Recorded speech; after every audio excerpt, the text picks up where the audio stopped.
Hello guys, welcome back to another video of my YouTube channel MD Masoom YT.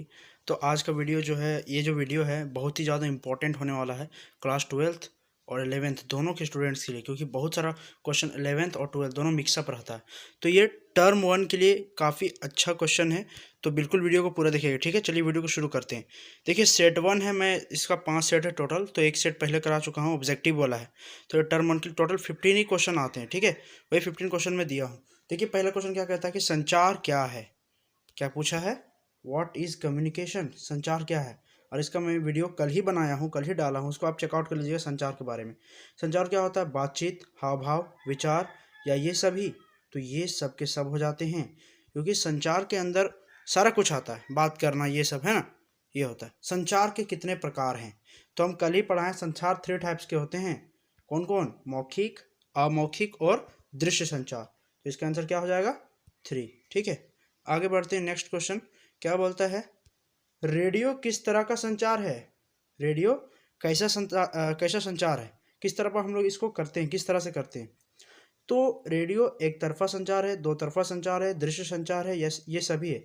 तो ये एक side का होता है, क्योंकि वन वे कम्युनिकेशन किसको बोलते हैं, आपको पता है। वन वे का मतलब होता है जो एक ही तरफ से बोल रहा हो और हम लोग डायरेक्टली सुन रहे हैं, किसी से बात नहीं कर पा रहे हैं। और टू वे कम्युनिकेशन किसको बोलते हैं, दो तरफा, जिसमें हम भी बोलते हैं, वो सुनता है, और वो भी बोलता है और हम सुनते हैं। ठीक है, तो इसको दो तरफा कहते हैं। तो रेडियो में क्या होता है, केवल प्रसंस्करण होता है, जिसमें कि सब कुछ सुना जाता है ना, वो कुछ भी बोला, इन्फॉर्मेशन दे रहा है। तो ये हुआ आपका रेडियो का।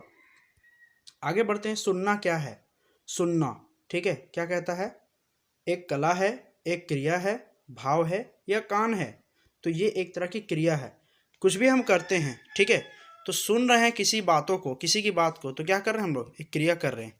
तो ये क्रिया था। आगे बढ़ते हैं, 5 नंबर क्वेश्चन क्या कहता है। वीडियो को देखते जाइए और लाइक सब्सक्राइब कर लीजिएगा। ठीक है, और जितने भी आपके दोस्त हैं सबको शेयर कर दीजिए, क्योंकि एग्जाम बहुत सामने है। फर्स्ट एग्जाम आपका यही है, सारे जैक और सीबीएसई दोनों बोर्ड के लिए काफ़ी इंपॉर्टेंट क्वेश्चन है। हरित ऊर्जा क्या है। हरित ऊर्जा क्या है, देखिए इसके क्वेश्चन का आंसर क्या हो सकता है। बोलता है हरा रंग है, हरा भोजन है, वातावरण अनुकूल है या सदाबहार ऊर्जा है।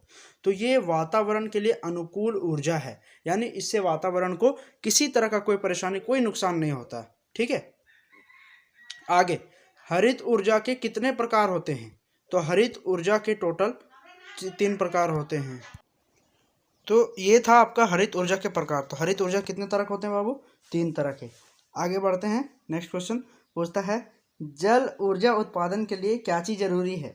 यानी पानी का उत्पादन करने के लिए, ठीक है, पानी से एनर्जी बनाने के लिए क्या क्या चीज़ का जरूरत होता है। डैम का, पानी का, ऊंचाई का या ये सभी का।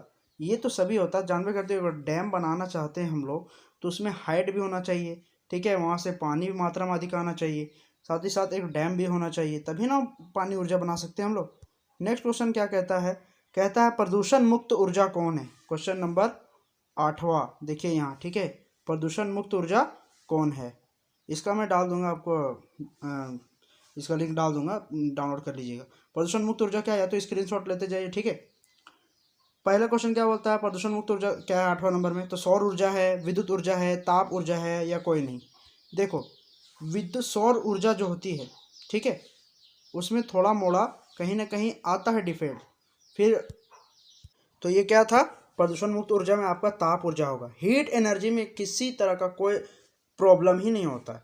अगर कहीं शॉर्ट सर्किट हो जाता है तो उससे भी बहुत सारा गैसेज निकल जाते हैं। सौर ऊर्जा में भी बहुत सारा प्रॉब्लम आ जाता है। देखो, ये दोनों ही ऊर्जा आपस में सिमिलर है, बस फर्क ये है, ये सन से मिल रहा है और ये ताप ऊर्जा आपको हीट से आराम से निकाल दे रहे। तो हो सकता है ये दोनों ही हो सकता है इसके आंसर, ये भी हो सकता है। ठीक है, लेकिन ज़्यादा बेटर ताप ऊर्जा माना जाता है। क्वेश्चन नंबर 9 क्या कहता है, पवन ऊर्जा के लिए जरूरी क्या है। पवन ऊर्जा अगर आप उत्पादन करना चाहते हैं तो आपको किन किन चीज़ों की आवश्यकता होगी। तो पवन ऊर्जा उत्पादन के लिए क्या क्या जरूरी है, पवन चक्की, पवन जनरेटर, हवा या कोई नहीं। तो तो हमको सबसे मेन जो होता है वो पवन चक्की होता है, क्योंकि यहाँ पे सभी अगर रहता, ठीक है, तो पवन चक्की सबसे मेन होता है। तो सभी रहता तो सभी मारते, तो है ही नहीं। ठीक, क्वेश्चन नंबर 9 हो गया। 10 नंबर की ओर बढ़ते हैं। देखिए क्या कहता है, गोबर गैस किसके अंतर्गत है। नवीकरणीय ऊर्जा, अनवीकरणीय ऊर्जा, पारंपरिक ऊर्जा या ये सभी। तो देखिए, गोबर गैस जो होता है वो नवीकरणीय गैस है। ठीक है, यानी इसको फिर से हम लोग ला सकते हैं। इसका ये भी आंसर पारंपरिक भी हो सकता है। तो नवीकरणीय ऊर्जा असल में क्या होता है, जिसको रीयूज करके मतलब यूज किए और फिर से नया फिर से बना सकते हैं। तो गोबर गैस तो बना सकते हैं ना हम लोग, तो ये इसीलिए इसका आंसर है। फिर क्या पूछता है, इलेक्ट्रॉन कचरा क्या है? ये अणु है, परमाणु है, विद्युतीय उपकरण है या रेडियो है? तो एक तरह का क्या है, एक इलेक्ट्रिक उपकरण है, इलेक्ट्रिक डिवाइस है, जिससे कि बहुत सारे कचड़ों को हटाया जाता है।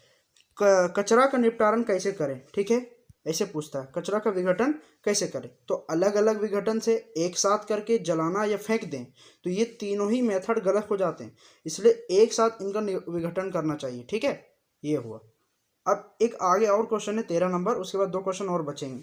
कार्बनिक कचरा, ठीक है, कार्बनिक कचरा का उत्पादक का इस्तेमाल किस रूप में होता है? देखिए किस रूप में होता है, किस रूप में होता है ये पूछा है। कार्बनिक कचरा, जो भी कार्बनिक कचरा होता है ना, जैसे छिलका उलका कुछ भी हो गया फेंक देते हैं, तो उसका उत्पादन किस रूप में होता है? खाद के रूप में, भोजन के रूप में, चारा के रूप में, या सभी?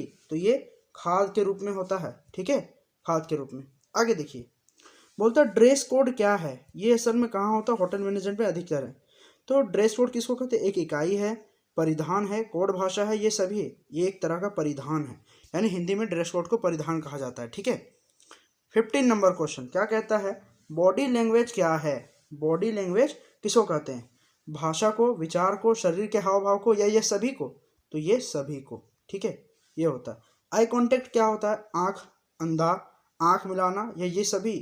तो ये आंख मिलाना आई कांटेक्ट कहलाता है, ठीक है। आई होप वीडियो आपको अच्छा लगा होगा।